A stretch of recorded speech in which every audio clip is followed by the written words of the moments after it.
Hello everyone, lucky sweet ভিডিওতে সবাইকে welcome জানাই। আজকে বানাবো বিরিয়ানি। আর কারা কারা বিরিয়ানি খেতে পছন্দ করো? আমি কিন্তু ভীষণই পছন্দ করি বিরিয়ানি খেতে, আর বানাতেও কিন্তু খুব ভালোবাসি। আর এক বন্ধু আমাকে বলেছিল যে দিদি, বিরিয়ানি যখন এবার করবে তুমি কিন্তু স্টেপ বাই স্টেপ একটুখানি দেখিও, তাতে সুবিধা হবে। তো আজকে আমি যখন বানাচ্ছি আর চেষ্টা করছি যে স্টেপ বাই স্টেপই তোমাদের সাথে শেয়ার করার। তো চিকেনটাকে দেখো ভালো করে ধুয়ে আমি পরিষ্কার করে নিয়েছি। তারপরে এর মধ্যে আমি ম্যারিনেটের জন্য দিচ্ছি টক দই আর আদা রসুন লঙ্কা বাটা দিয়ে ভালো করে আমি এটা মাখিয়ে নিচ্ছি। এবার দেবো গুঁড়ো মশলাগুলো। গুঁড়ো মশলার মধ্যে হচ্ছে বিরিয়ানির মশলা দিচ্ছি, আর দেবো জিরের গুঁড়ো, ধনের গুঁড়ো, গরম মশলার গুঁড়ো, একটু শুকনো লঙ্কার গুঁড়ো আর কাশ্মীরি মির্চও দেবো। আর দেবো তেল দিয়ে এটা কিন্তু ভালো করে 5-6 ঘন্টা মতন ম্যারিনেট করতে হবে। যতক্ষণ ম্যারিনেট করা যাবে তত কিন্তু সফট হবে চিকেনটা। তো দেখো আমি দিয়েছিলাম নুনটা বলতে ভুলে গেলাম, তো নুনও দিয়েছিলাম, আন্দাজ মতন নুন দেবে। আর যদি পরে আবার দরকার পড়ে তো গ্রেভি যখন করবে তখন ওর মধ্যেও নুনটা দিতে পারো। তো এটা আমি 5-6 ঘন্টা মতন ফ্রিজে রেখে দেবো ম্যারিনেটের জন্য। এটা আমি সকালবেলা ম্যারিনেট করছি, আর আমি কিন্তু করব সন্ধ্যাবেলায়। তো দেখো চিকেনটা ভালো করে ম্যারিনেট হয়ে গেছে।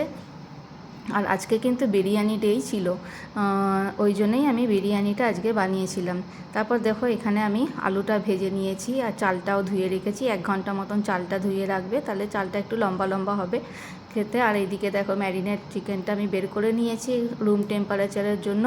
তারপরে বেরেস্তা ভেজে আমি তুলে রেখেছি।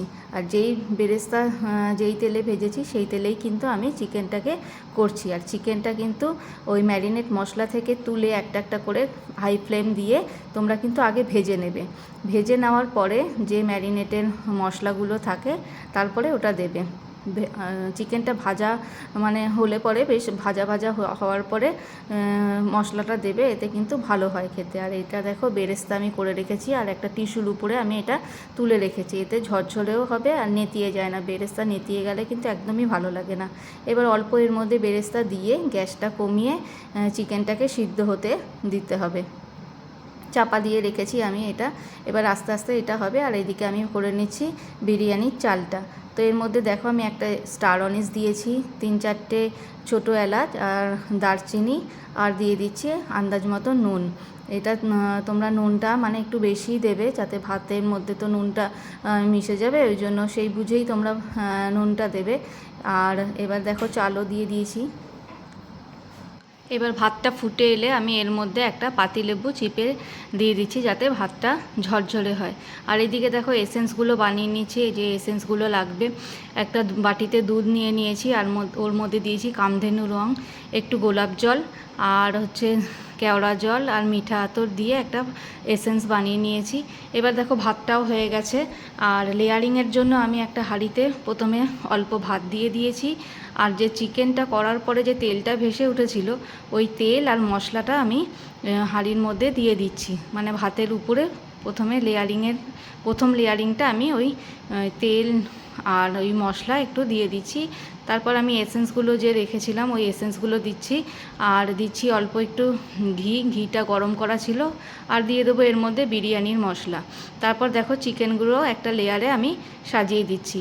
এরপরে আবার আমি ভাত দিচ্ছি, আবার একই রকম প্রসেসে আমি দেব বিরিয়ানির মশলা, এসেন্স আর ঘি দিয়ে এইভাবে কিন্তু লেয়ারিংটা করব। তারপরে সবার শেষে আমি দিয়েছি আলুটা দিয়ে দিয়েছি।